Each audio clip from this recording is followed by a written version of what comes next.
চলে আসলাম পশ্চিম বস্তুর বড়িবিল এলাকায়, যা মানুষের মন কেড়ে নিয়েছে এই সৌন্দর্য। আপনারা দেখতে পাচ্ছেন এখানে শত শত মানুষের আগমন। আমি তাদের থেকে জিজ্ঞেস করবো কে কোথায় থেকে এসে আজকের এই সৌন্দর্যটা উপভোগ করতেছে। ভাই ভালো আছেন? আলহামদুলিল্লাহ, আসসালামু আলাইকুম। ওয়ালাইকুম সালাম। ভাই আপনি কোথায় থেকে আসছেন? আমরা আসছি ফরিদপুর থেকে। পরিচয় থেকে। আজকের এই সৌন্দর্যগুলো আপনারা দেখে কেমন উপভোগ করলেন? অনেক সুন্দর, অনেক সুন্দর ভাইয়া, অনেক সুন্দর। এই যে আমাদের ছেলেগুলো। প্রিয় ভাইগুলা, আমি আপনাদেরকে বলি আজকে যে আমাদের এলাকায় আসছেন, এই এলাকায় আমার শ্বশুর বাড়ি, এই এলাকাটা কেমন দেখা যায়? তো প্রিয় ভাইগুলা, আপনারা দেখতে পাচ্ছেন আজকের এই সৌন্দর্য দেখে তারা কতটা আনন্দিত হয়েছে। আমার এক ভাই আমাকে প্রশ্ন করলো যে আমি লুঙ্গি পরে আছি কেন?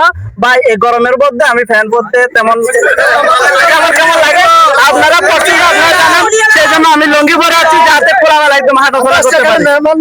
হ্যাঁ, শুধু আপনাদেরকে দেখানোর জন্য যে দেখেন আমি আরো সামনে দিকে যাচ্ছি।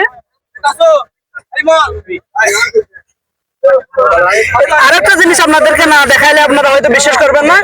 এই তো আমার নিচে যে যে জায়গাটা দেখার জন্য মানুষ এখানে পাহাড়ের উপর উঠে, ওই নিচে শত শত মোটর সাইকেল এখানে দাঁড়ানো আছে। সব ভাইগুলা মোটর সাইকেল নিয়ে আসছে। আপনারা চাইলে আসতে পারবেন, সৌন্দর্য উপভোগ করতে পারবেন। আগগুলো এখানে থেকে কিনছেন কি? হ্যাঁ, কিনছি। কত টাকা নিছেন? 60 টাকা। 60 টাকা। আগে দামও বেশি নিচে মনে হয়। বেশি। যাই হোক, অনেক দূর থেকে আসছেন, এখান থেকে এতটুকু পাচ্ছেন, এটাও শুক্রিয়া। আচ্ছা, যাই হোক ভাই, আপনার কোথা থেকে আসছেন? নারায়ণহাট থেকে। নারায়ণহাট থেকে। তো প্রিয় ভাই গুলো, আপনার না দেখলে বিশ্বাস করবেন না, নারায়ণহাট থেকে ফটিকছড়ি থেকে এসে বড়বিল এলাকার সৌন্দর্যটা উপভোগ করতেছে। আপনার দেখবেন, আবার ফলো করবেন বসুরে কিং ফেস এবং ইউটিউব চ্যানেল আমার গল্প 24।